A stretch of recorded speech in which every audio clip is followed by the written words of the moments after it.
خاص طور پر شادی بیاہ کی جو تقریبات ہیں ان کے ضمن میں جو اصلاحی تحریک ہم نے شروع کی ہے، اور جس کے لیے اس وقت اس ملک میں خاص طور پر صوبہ پنجاب میں ایک خاص موقع پیدا ہو گیا ہے کہ کھانوں پر جو پابندی لگائی گئی تھی ان میں اب ون ڈش کی حد تک جو ہے وہ اجازت دی گئی ہے، تو اس حوالے سے اس میں کچھ اور مزید تجاویز ہیں کہ جو میں چاہتا ہوں کہ ہماری اصلاحی تحریک کے حوالے سے لوگوں کے سامنے آ جائیں۔ ہو سکتا ہے کہ یہ موقع جو ہے اس کے لیے مناسب ہو اور اجتماعی سطح پر کچھ فیصلے اچھے ہو جائیں۔ میں نے ابھی جو آیت مبارکہ بلکہ اس کا ایک حصہ تلاوت کیا ہے، یہ لمبی آیت ہے، آیت نمبر 157 سورہ اعراف۔ اس میں نبی اکرم صلی اللہ علیہ وسلم کی شان میں بعض چیزیں بیان ہوئی ہیں۔ یأمر بالمعروف یأمرہم بالمعروف وینہاہم عن المنکر۔ حضور کا ایک کام یہ ہے کہ آپ لوگوں کو حکم دیتے ہیں نیکی کا اور روکتے ہیں بدی سے۔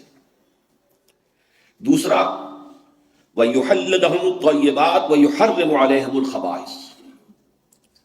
ان پر حلال قرار دیتے ہیں پاکیزہ چیزوں کو اور حرام قرار دیتے ہیں بری چیزوں کو، خبیث چیزوں کو، ناپاک چیزوں کو۔ تیسرا فعل وَيَضَعُ عَنْهُمْ إِصْرَهُمْ وَالْأَغْلَالَ الَّتِي كَانَتْ عَلَيْهِمْ، اور لوگوں پر جو بوجھ لدے ہوئے ہیں اور جو ان کے گردنوں میں طوق پڑے ہوئے ہیں ان سے ان کو آزادی عطا کرتے ہیں۔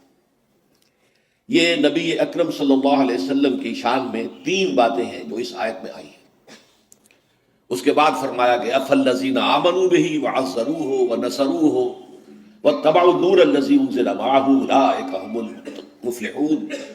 تو جو لوگ ان پر ایمان لائیں گے، ان کا احترام اور اعزاز کریں گے، ان کی مدد کریں گے، اور جو نور ان کے ساتھ نازل کیا گیا ہے اس کی پیروی کریں گے، تو وہی فلاح پانے والے ہوں گے۔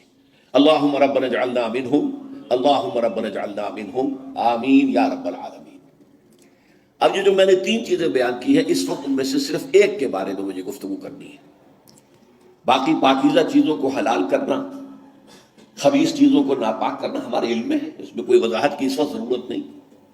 نیکیوں کا حکم دینا، بدی سے روکنا بالکل واضح ہے۔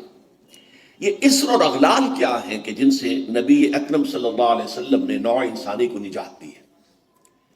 یہ اسر و اغلال در حقیقت مذہبی اعتبار سے اور سماجی اعتبار سے ایسے بوجھ ہوتے ہیں جو لوگ اپنے اوپر خود لاد لیتے ہیں۔ ایک تو احکام شریعت ہیں، ان کی پیروی تو لازمی ہے۔ کوئی فوت ہو گیا ہے تو آپ نماز جنازہ پڑھیں گے، اس کی تدفین ہوگی، لیکن یہ کہ اب اس پر آپ نے تیجا رکھ لیا، 10واں رکھ لیا، 40واں رکھ لیا، برسی رکھ لی، یہ سب آپ نے اپنے اوپر بوجھ لاد لیے۔ یہ خام خواہ کا بوجھ لوگوں کے اوپر، جو دولت والے ہیں ان کو تو کوئی بات نہیں، ان کو تو اپنی دولت کے اظہار کا موقع ملتا ہے، لیکن غریبوں کے لیے بوجھ بن گیا، کسی نہ کسی درجے میں خانہ پوری انہیں کرنی پڑے گی۔ تو یہ جو رسومات و بدعات ہوتی ہیں، یہ در حقیقت نوع انسانی کے لیے بوجھ بن جاتے ہیں کہ جن سے نجات دلانا بھی نبی اکرم صلی اللہ علیہ وسلم کا ایک فرض منصبی تھا۔ اسی طرح کا معاملہ شادی بیاہ کے اندر ہے۔ سادہ ترین تقریب، جو کم سے کم چیزیں کہ جو سنت رسول صلی اللہ علیہ وسلم سے ثابت ہیں اور تعامل صحابہ رضی اللہ تعالی عنہم اجمعین سے ثابت ہیں، اس پر اکتفا کرنے کی بجائے اس میں نئی تقریبات، ایک دعوت کی بجائے 5 6 دعوتیں ہو رہی ہیں، اور لوگ خرچ کر رہے ہیں، اسراف بھی ہو رہا ہے، تبذیر بھی ہو رہی ہے۔ پھر میں عرض کروں گا دوبارہ، جو کروڑ پتی ہیں ان کے لیے تو یہ اپنی دولت کے اظہار کا موقع ہوتا ہے کہ ہم بڑے دولت مند ہیں۔ غریبوں کے لیے یہ اسر اور اغلال بن جاتے ہیں۔ انہیں بھی خیال ہوتا ہے میری بھی بچی ہے، میں اس کے ہاتھ پیلے کر رہا ہوں، وہ کیا سوچے گی، فلاں کی شادی ہوئی تھی، کس طرح وہ کوٹھی بقعہ نور بنی ہوئی تھی، میرے والد کو اتنی بھی توفیق نہ ہوئی کہ کچھ بجلی کے جو ہے میرے گھر کے اوپر بھی جو ہے وہ چراغ روشن ہو جاتے، وہاں اتنی بڑی دعوت ہوئی تھی لیکن ان کو اتنی بھی توفیق نہ ہوئی کہ انہوں نے کچھ لوگوں کو کھانا کھلا دیا ہوتا۔ لہذا انسان کرتا ہے اور مجبوراً کرتا ہے۔ یہ اسر اور اغلال جو ہے ان سے نجات دلانا بھی در حقیقت جو نبوی مشن ہے، ان الفاظ کے روح سے حضور کے مقصد بعثت میں شامل ہے۔ چنانچہ میں نے آپ کو معلوم ہے کہ اصل تو اپنی زندگی لگائی ہے قرآن مجید کی طرف لوگوں کو دعوت دینے میں، اور کچھ عملی جد و جہد کے ایک ایسی جماعت تیار کی جائے کہ جو اس ملک کے اندر اسلامی نظام کو قائم کرنے کے لیے میدان میں آ سکے. یہ تو میرا اصل فنکشن رہا ہے، میرا اصل موضوع رہا ہے، میرے سارے اور بیشتر اوقات اس کام میں. ساتھ بھی میں نے 1973 سے یہ شادی بیاہ کے ضمن میں جو اسر اور اغلال ہم نے اپنے اوپر ڈال لیے ہیں، بوجھ لاد لیے ہیں اور گلے میں طوق پہن لیے ہیں، ان سے اس معاشرے کو آزاد کرانے کی کوشش جو میرے نزدیک نبوی مشن کا ایک حصہ ہے، میں نے اس کا بھی آغاز کیا تھا. اب اس کے ضمن میں آپ سے تمہیداً میں عرض کروں کہ یہ احساس صرف میرا نہیں تھا، بہت سے لوگوں کا رہا ہے کہ بہت اسراف شروع ہو گیا ہے، بہت تبذیر ہو رہی ہے. یہ جو ایک توبار ہے جو رسومات کا، اس میں وقت صرف ہوتا ہے، آنا جانا بیٹھنا وہاں، اس میں کتنا ہمارا قیمتی وقت لگ جاتا ہے. پھر کراچی میں خاص طور پر محسوس ہوا کہ اب کوئی بارات جا رہی ہے، اس کے ساتھ کچھ لوگ خود ہی ویسے ہی شامل ہو گئے. اب ظاہر بات ہے کہ وہاں کوئی آئیڈینٹی کارڈ جو ہے وہ لے کر تو داخلہ نہیں ہوتا. نتیجہ یہ ہے کہ انتظام کیا تھا 500 کا، آگے 1000، اور پھر وہ ایک پینک، اب فوراً جاؤ لاؤ کہیں سے کھانا لاؤ، کیا کروں. تو اس لیے انہوں نے پھر یہ شروع کیا کہ نکاح مسجد میں ہو. لیکن یہ کہ اس کے بعد وہ جو گھٹی میں پڑی ہوئی تھی باتیں، نکاح تو مسجد میں ہو گیا، پھر کسی ہوٹل کے اندر جا کر جو ریسیپشن بھی کر لیا.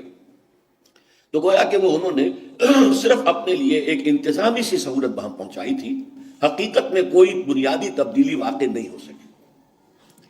لیکن ضیاء الحق صاحب کا ذکر میں خاص طور پر کروں گا کہ انہوں نے اس سلسلے میں کوشش کی تھی، تعداد بھی مقرر کر دی، اس سے زیادہ مہمان نہ ہو اور بھی اس سے زیادہ خرچ نہ ہو. غالباً 5000 روپے کی کوئی مقدار متعین کی گئی تھی، اگر میں غلط نہیں مجھے یاد ہے. لیکن ہوا کیا اس کا، کیونکہ انہیں اپنی سیاسی مصلحتوں کے تحت وڈیروں کی شادیوں میں شرکت کرنی پڑتی تھی جہاں ہزاروں مہمان ہوتے تھے. وہاں گویا کہ ان کے آرڈیننس کی دھجیاں ان کی نگاہوں کے سامنے بکھرتی تھی. تو اب ظاہر بات ہے کہ اگر آپ خود شریک ہو رہے ہیں تو آپ کا آرڈیننس تو ختم ہو گیا، اس سے کوئی نتیجہ حاصل نہیں ہوا.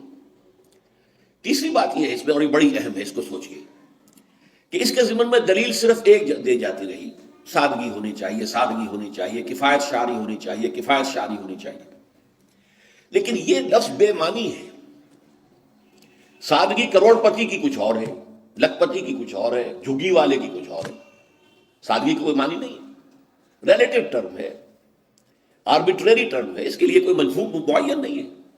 لہذا واعظ اپنی جگہ پر ہوتا تھا اور جو بھی نصیحت، لیکن اس پر عمل کی کوئی شکل نہیں ہوتی تھی. اس پر اللہ تعالیٰ نے خصوصی رہنمائی میری فرمائی. میں اللہ کا شکر ادا کرتے ہوئے کہہ رہا ہوں، ہدایت جو بھی ملتی ہے اللہ کی طرف سے ملتی ہے.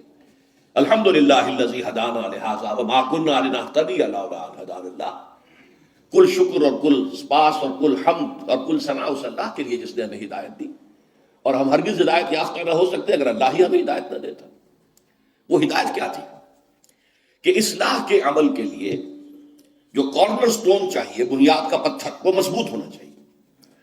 اور وہ یہ ہے کہ جو تقریب ثابت ہے سنت رسول سے یا عمل صحابہ سے، اس کو تو مضبوطی سے پکڑ لیا جائے. جیسے حدیث میں الفاظ آئے ہیں، عضوا علیہ بالنواجذ، اپنے دانتوں سے پکڑ لو، کچلیوں سے پکڑ لو. لیکن جس تقریب کا، جس رسم کا کوئی ثبوت نہ ملے، نہ حضور کے عمل سے نہ صحابہ کے تعامل سے، اس کو پھر پوری بے دردی کے ساتھ اور پوری جرت کے ساتھ، جرت رندانہ کے ساتھ اس کی جڑ کاٹ دینی چاہیے. اس میں کمی نہیں ہے. کمی بیشی تو پھر وہی الفاظ ہو جائیں گے ریلیٹو ٹرم میں، کتنی کمی کتنی کمی ہے، نہیں، اسے جڑ سے اکھڑ دیا. اس چیز کو، اس اصول کو سامنے رکھ کر، اور یہ اصول اس حدیث سے ماخوذ ہے جس میں حضور نے فرمایا تھا کہ میری امت کے 73 فرقے ہو جائیں گے، 72 جہنمی ہوں گے، ان میں سے ایک ہوگا کہ جو جنت میں جائے گا. پوچھا گیا کہ وہ کون سا ہوگا؟ فرمایا ما انا علیہ واصحابی، وہ فرقہ یا وہ جماعت یا وہ لوگ جو میرے اور میرے صحابہ کے طرز عمل کی پیروی کریں. ان کا نام چاہے ایک نہ ہو، ان کا طرز عمل یہ ہو کہ وہ میرے اور میرے صحابہ کی پیروی کریں. اسی پر ماخوذ ہے یہ.